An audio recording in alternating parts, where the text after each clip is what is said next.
Hello friends, welcome to my channel movie explainer. आज हम explain करने वाले हैं द ममी और ये मूवी 2017 में रिलीज हुई। मूवी की स्टार्टिंग में हमें लंदन शहर को दिखाया जाता है, जहाँ पे अंडरग्राउंड रेलवे ट्रैक बिछाने का काम चल रहा होता है और वही खुदाई के दौरान उन्हें क्रूसीडर नाइट्स मकबरे के बारे में पता चलता है। हमें यहाँ पता चलता है कि अब ये खुदाई और भी ज़्यादा इम्पोर्टेंट हो चुकी थी, क्योंकि इन्हें एक मकबरे के बारे में पता लग गया होता है और इसी मकबरे की जांच पड़ताल करने के लिए वहाँ पे अब डॉक्टर हेनरी आते हैं। और अब डॉक्टर हेनरी वहाँ पे आकर के दीवारों पे बने हुए कुछ साइंस को देखता है और वो उन साइन को देख करके कहता है कि ये मकबरा प्राचीन काल के कुछ रहस्यों को ये दर्शाता है और इस मकबरे में ऐसी राज दफन है जो आज तक अभी भी किसी के सामने नहीं आए हैं। जिसके बाद हमें अब फ्लैशबैक का सीन दिखाते हैं और फ्लैशबैक सीन का जो टाइमलाइन होता है वो 1127 ईडी का होता है और हम यहाँ पे एक राजकुमारी एम्बेट को देख पाते हैं और वो काफी ज्यादा चालाक और ताकतवर और खूबसूरत और वो काफी ज्यादा बेरहम भी होती है। वो काफी सारे लोगों को मार रही होती है। साथ ही हमें यहाँ पे ये भी पता चलता है मिस्र की गद्दी की इकलौती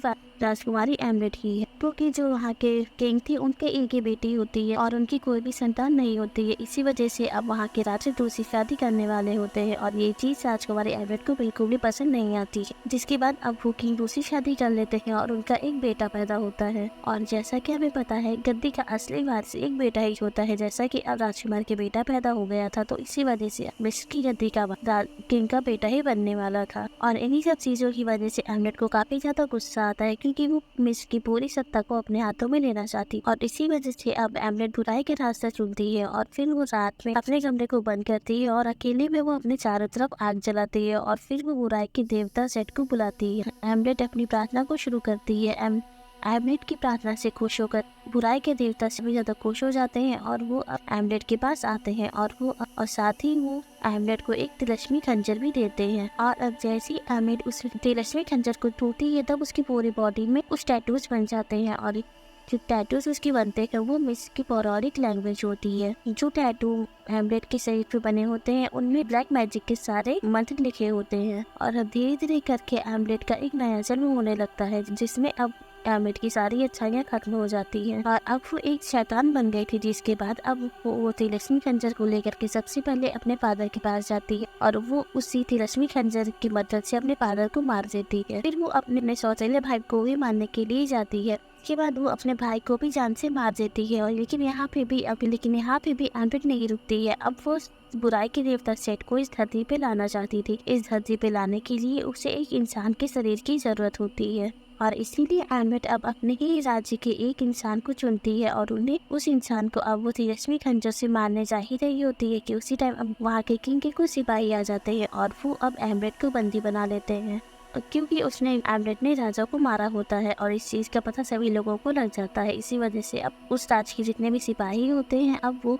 एम्बेट को मिस्र की एक दूर जगह पे लेके जाते हैं, जहाँ वो अब जमीन के अंदर एम्बेट को पट्टियों में बांध करके जिंदा ही दफना देते हैं। और फिर यहाँ से हमारी कहानी प्रेजेंट में शिफ्ट हो जाती है, जहाँ पे अब हम दो दोस्तों को देखते हैं जिनका नाम होता है निक और एरिक और ये दोनों यूएस आर्मी के सोल्जर होते हैं और ये दोनों अब इराक में होते हैं। वहीं निक के पास एक नक्शा था और वो नक्शा निक ने एक थोड़ी देर पहले एक आर्कियोलॉजिस्ट से चुराया होता है।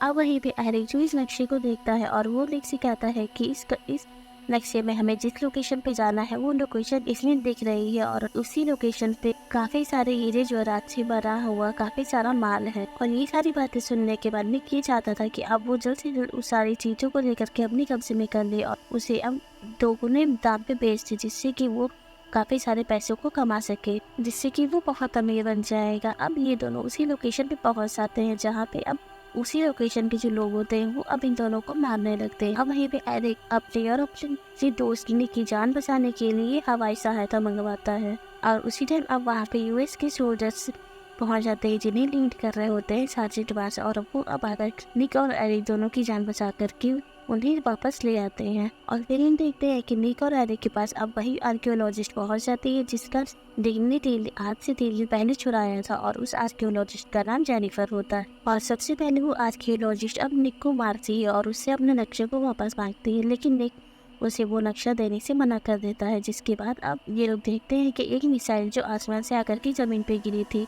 और जमीन पे गिरने से वहाँ पे एक गुफा बन गई थी और वो गुफा एक मकबरे की तरह ही लग रही थी और उन लोगों को ऐसा लग रहा था कि ये गुफा काफी पुराने टाइम की लग रही है और जिससे कि इन लोगों को ऐसा लगता है कि ये गुफा काफी पुराने टाइम की है। ये तीनों मिल करके अब उसी गुफा के अंदर उतर जाते हैं। अब ये लोग उस गुफा के अंदर जाने लगते हैं, जिसके बाद निक के हाथ पे एक पानी की बूंद गिरती और जब जेनिफर उस पानी की बूंद को देखती है तब वो निक से कहती है कि ये पानी क्या बूंद रही है, जबकि ये मरक्यूरी है, जो कि अब जमीन पे गिरने के बाद वो एक जमीन पे ही बने हुए चौकोर से गड्ढे के अंदर जा रहा था। और फिर इन लोगों को अपने सामने एक छोटा सा और गड्ढा दिखाई देता है और उसी गड्ढे को फॉलो करते हुए ये लोग मरकरी से भरे हुए कुएं के पास पहुंच जाते हैं और उस कुएं के चारों तरफ 6 गार्ड्स खड़े हुए थे और उन सभी गार्ड्स की नजरें कुएं पर ही थी और उसी कुएं के बीच 4 रस्सियां लटक रही थी और ऐसा लग रहा था कि उन्हीं रस्सियों की मदद से इसके अंदर किसी को डाला गया है। और ये सब कुछ देख करके जेनिफर समझ जाती है कि ये कोई मकबरा नहीं है, ये एक जेल है जहाँ पे किसी कैदी को कैद करके रखा गया है। साथ ही जेनिफर अब निक को ये भी बताती है कि यहाँ पे मरकरी क्यों भरी गई है, क्योंकि मरकरी बुरी शक्तियों को दूर रखती है। लेकिन अभी भी ये मिस्ट्री नहीं खत्म हुई थी कि आखिर इन रस्सियों के बीच में किसको डाला गया है और इसी चीज को जानने के लिए निक अब अपने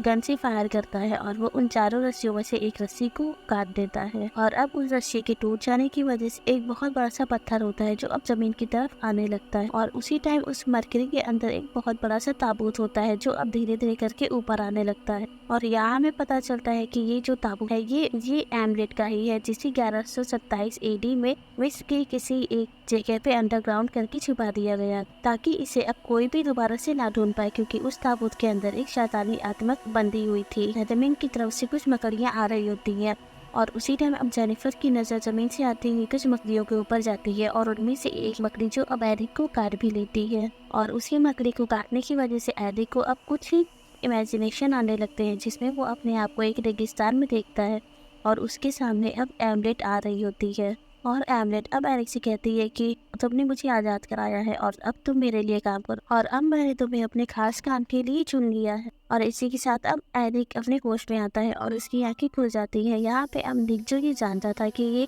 जो ताबूत है वो काफ़ी ज़्यादा पुराना ताबूत है और इसी वजह से निक अब अपने हवाई जहाज़ की मदद से उस ताबूत को अपने साथ लेकर के चला जाता है। वहीं हम एरिक को देखते हैं जो अभी भी बेहोश पड़ा होता है और वो धीरे धीरे करके एमलेट के कब्जे में आ रहा होता है और इसी वजह से अब एरिक अपने रास्ते से सभी लोगों को हटा रहा होता है। वो एक एक करके सभी सैनिकों को मार रहा होता है और वहीं पे निक और जेनिफर जो एरिक को ऐसा करते हुए देख और निक नहीं चाहता था कि अब आगे कुछ हो और किसी की जान जाए, इसी वजह से वो अब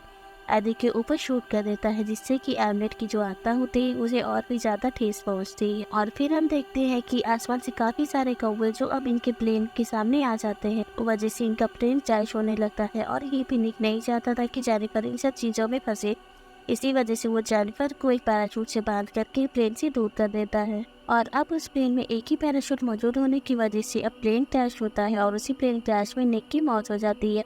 उसके बाद हम सीन शिफ्ट करते हैं एक शवगृह में जहाँ पे अब निक की डेड बॉडी होती है। साथ ही वहाँ पे जितने भी लोगों की मौत हुई होती है उन सभी लोगों की भी डेड बॉडी पड़ी होती है। वहीं हम निक की डेड बॉडी को देखते हैं जो अब अगेन से जिंदा हो जाती है और निक अपने आप को दोबारा से फ्रेश फील कर रहा होता है। उसके शरीर पे अब कोई भी दाग नहीं था और कोई भी उसे चोट नहीं लगी हुई थी। ऐसा लग रहा था कि कभी उसका कोई एक्सीडेंट हुआ ही नहीं है। अब वहीं पे कुछ डॉक्टर्स और साथ ही उनके जेनिफर पहुंचती है और वो लोग अब निक को दोबारा से जिंदा देख करके काफ़ी ज़्यादा हैरान हो जाते हैं और वो ये सोचते हैं कि निक दोबारा से जिंदा कैसे हो गया है, क्योंकि सभी लोगों ने ये मान लिया था कि निक की उस प्लेन क्रैश में मौत हो चुकी है, लेकिन अब वो दोबारा से जिंदा हो गया है।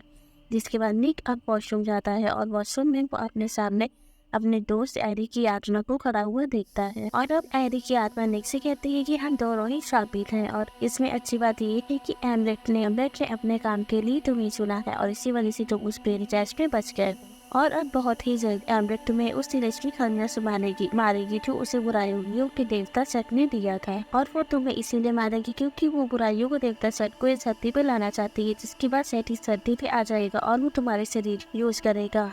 और फिर वो तुम्हारे शरीर को लेकर के इस पूरी दुनिया पे राज करेगा। और वहीं पे अब निक जो एरिक की बातों पे भरोसा नहीं करता है और वहाँ से चला जाता है, जिसके बाद निक अब रोड पे चल रहा होता है, पर जो उसके रीजंस होते हैं वो निक का पीछा नहीं छोड़ रहे होते हैं। उसी टाइम निक को अपने सामने एक बहुत बड़ा सा क्रीचर दिखाई पड़ता है, जिसके आसपास काफी सारे चूहे होते हैं और निक वहाँ से भागने लगता है, बट वो क्रीचर निक का पीछा कर रहा होता है। लेकिन वहीं अब बहुत सारे जो चूहे होते हैं वो आकर के अब निक के ऊपर हमला कर देते हैं, उसे नोचने लगते हैं, उसे काटते हैं। और अब वहीं पे निक इन सभी से अपनी जान बचा रहा होता है। उसी टाइम अब वहाँ पे जेनिफर पहुँच जाती है, जो अब निक की जान बचाती है और उसे किसी ट्रक के नीचे आने से बचा देती है। यहीं पे निक अब जेनिफर को अपनी सारी बातें बताता है कि मेरे साथ क्या हो रहा है और मेरे ऊपर क्या बीत रहा है, बट जेनिफर निक की बातों को नहीं सुनती है, उसकी बातों को इग्नोर कर देती है। जेनिफर से कहता है कि मुझे उस जगह पे जाना है जहाँ पे वो प्लेन क्रैश हुआ था, क्योंकि वहाँ पे एमलेट का ताबूत है और मुझे एमलेट का ताबूत चाहिए। जिसके बाद हम जेनिफर और निक को देखते हैं, वो लोग एक पुलिस की गाड़ी को चुरा करके सीधे प्लेन क्रैश वाली जगह पे पहुँच जाते हैं, जहाँ पे हम एमलेट के ताबूत को देखते हैं, जहाँ से और एमलेट अपने ताबूत से बाहर आ चुकी होती है और वो अब अपने आसपास के जितने भी इंसानों के शरीर होते हैं उन सभी को चूस करके अपने बॉडी को दोबारा से सही कंडीशन में वापस ला रही होती है। और उसी टाइम वहाँ पे अब निक और जेनिफर भी पहुँच जाते हैं और हम देखते हैं निक के पीछे एक साया आ रहा होता है और वो निक को पकड़ कर ले जाता है। इसके बाद हम देखते हैं कि निक के पास काफी सारे ज़ॉम्बीज़ होते हैं जो उसे पकड़ लेते हैं और इन सभी ज़ॉम्बीज़ को एमलेट नहीं बनाया होता है, क्योंकि उसने उन सभी ज़ॉम्बीज़ के शरीर से सारा खून चूस लिया था। उसने अपने बॉडी को एकदम से फ्रेश और ताकतवर बनाने के लिए उन सभी ज़ॉम्बीज़ के खून को खत्म कर दिया था। और फिर हम देखते हैं कि वहाँ पे एमलेट भी पहुँच जाती है और अब वो अपने तेज तिलहरी खंजर से निक को मारने जा रही होती है। उसी टाइम एमलेट देखती है कि उसके तिलस्मी खंजर पे एक पिंक कलर का रूबी होता था, लेकिन अभी वो रूबी इस समय उसकी खंजर पर नहीं है और अगर उसने निक को बिना रूबी की मदद से मारा तो फिर कभी भी सेट इस धरती पे नहीं आ पाएगा और उसकी जो मैजिक की पावर की जो उसका सपना था वो भी कभी पूरा नहीं हो पाएगा। और फिर हम देखते हैं कि उसी टाइम वहाँ पे जेनिफर पहुँच जाती है, जो अब और एमलेट जो जेनिफर को देख करके उससे मारने की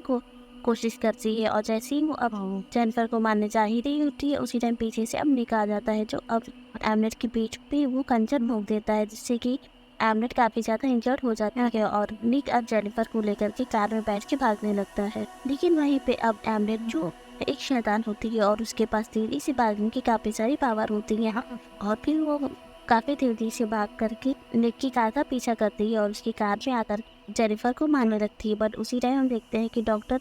हेनरी के कुछ सोल्जर्स जो आकर पर अब वो सोल्जर्स आकर के एमलेट को अपना निशाना बना लेते हैं, जिसके बाद हम डॉक्टर हेनरी के सोल्जर्स अपने साथ लेकर के एक लैब में लाते हैं और यहाँ पे हमें इस मूवी का मेन प्लॉट रिवील होता है, जहाँ हमें ये पता चलता है कि जेनिफर जो अभी तक डॉक्टर हेनरी के लिए ही काम कर रही होती है। और फिर हम उसी लैब में अब एमलेट को भी देख पाते हैं, जिसे अब काफ़ी सारी जंजीरों में बांध करके मरकरी के साथ इलाज को दिया होता है, क्योंकि सिर्फ मरकरी ही एक ऐसा तत्व था जिससे कि शैतानी आत्मा या शैतानी शक्तियाँ अपने पोटेशन पे वर्क नहीं कर पाती हैं। अब एमलेट निक से कहती है कि तुम्हारा शरीर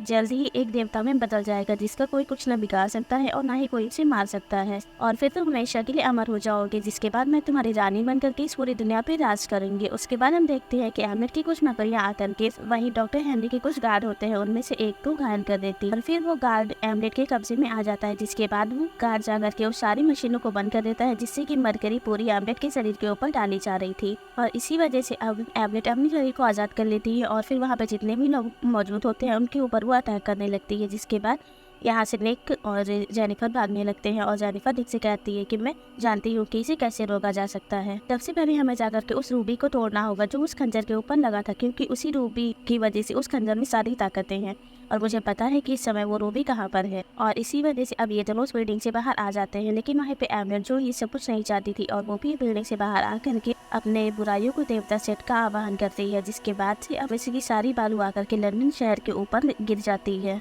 और इसी वजह से अब पूरा लंदन शहर उस मिट्टी के नीचे दब जाता है। और यहाँ उस मिट्टी के तूफान से बचने के लिए जेनिफर और निक अब उस अंडरग्राउंड रेलवे ट्रैक के पास आ जाते हैं, जहाँ पे इस मूवी की स्टार्टिंग में क्रूसेडर नाइट का एक मकबरा मिला था। जेनिफर जानती थी कि उसी क्रूसेडर नाइट के मकबरे के ऊपर वो रूबी रखा हुआ है और उसे उस खंजर से इसीलिए हटाया गया था ताकि उस खंजर को उसकी पूरी ताकतें ना मिल पाए। और अब निक उस रूबी को उठा करके उसे ब्रेक करने जा ही रहा होता है कि वहीं पे अब एमलेट आ जाती है और वो आकर के निक के ऊपर अटैक करने लगती है। और अब एमलेट उस रूबी को उठा करके अपने खंजर के ऊपर लगाने लगती है। साथ ही एमलेट ने अब वहाँ पे क्रूसेडर नाइट्स के जितने भी ज़ॉम्बीज होते हैं उनमें वो अब जान डाल देती है और वो अब एक जिंदा ज़ॉम्बीज बन करके जेनिफर और निक के पीछे पड़ जाते हैं। और निक और जेनिफर वहाँ से भागने की कोशिश करते हैं, बट वो ज़ॉम्बीज अभी भी उन दोनों के पीछे पड़े होते हैं। और यहाँ पे निक और जेनिफर अपनी जान बचाने के लिए एक पानी में कूद जाते हैं, लेकिन ज़ॉम्बीज अभी भी उनका पीछा नहीं छोड़ रहे होते हैं। यहाँ पे अब पानी में गिर जाने की वजह से जेनिफर वहीं पे डूबने लगती है और निक जेनिफर को बचाने की बहुत ज़्यादा कोशिश करता है, बट वो उसे नहीं बचा पाता है और यहाँ पे जेनिफर की मौत हो जाती है। जिसके बाद यहाँ पे अब एमलेट भी आ जाती है और निक को काफ़ी ज़्यादा गुस्सा आ रहा होता है, वो काफ़ी ज़्यादा अटैक कर रहा होता है एमलेट के ऊपर, बट एमलेट काफ़ी ज़्यादा पावरफुल होती है, इस वजह से वो अब निक को वहीं पे गिरा देती है और अपने रिचुअल्स को करना स्टार्ट कर देती है। धरती पे सेट को लाने की पूरी तैयारी कर रही होती है, जिसके बाद निक इसे मना करता है ऐसा करने से और निक अपनी जान बचा करके वहाँ से भागने लगता है। बट वहीं पे एमलेट जो अब निक को पकड़ करके उसका ध्यान भटकाने की कोशिश करती है और कहती है कि तुम्हारे अंदर इतनी ताकत आ जाएगी कि तुम्हें कोई हरा नहीं पाएगा और तुम हमेशा के लिए अमर हो जाओगे। और अब निक एमलेट की बातों में आकर खुद से ही वो अपने आप को खंजर मार लेता है, जिससे कि सेट की सारी बुरी ताकतें निक के अंदर आने लगती हैं। बट जैसे ही निक अपनी आंखें खोलता है तब उसके सामने जेनिफर का फेस आता है और निक अपने कॉन्शियस माइंड से समझ जाता है कि वो गलत कर रहा है। इसके बाद निक अपनी उसी वैसे ही हालत में सबसे पहले एमलेट को उसी खंजर से मार देता है। उसके बाद वो एमलेट की सारी ताकतें यूज करके जेनिफर को दोबारा से जिंदा कर देता है और साथ ही निक के अंदर अब सेट की सारी पूरी ताकतें आ चुकी होती हैं। और लेकिन निक अपने माइंड के ऊपर कंट्रोल रखता है और वो कोशिश करता है कि उसके हाथों से कुछ भी बुरा ना हो जाए, इसी वजह से वो वहाँ से भाग जाता है। अब जेनिफर अपने होश पे आकर के सीधे डॉक्टर हेनरी के पास जाती है और उसी जाकर के निक के बारे में पूछती है। तब डॉक्टर हेनरी जेनिफर से कहते हैं कि नहीं पता कि निक अब कहाँ चला गया है, वो यहाँ से बहुत दूर जा चुका है। जिसके बाद ये मूवी यहाँ पे कम्प्लीटली एंड हो जाती है। इसी मूवी के पोस्ट क्रेडिट सीन में हमें निक को दिखाते हैं जो एक रेगिस्तान में जा रहा होता है और ये अभी भी सेट की सारी बुरी ताकतें निक के अंदर होती हैं। और इसी के साथ ही ये मूवी यहाँ पे कम्प्लीटली एंड हो जाती है। सो गाइस प्लीज हमें कमेंट करके बताइएगा कि आपको हमारा रिव्यू कैसा लगा है। अगर आपको मेरा रिव्यू पसंद आया तो प्लीज़ मेरे वीडियोस को लाइक करिएगा, साथ ही मेरे चैनल को सब्सक्राइब करिएगा। Thank you for watching.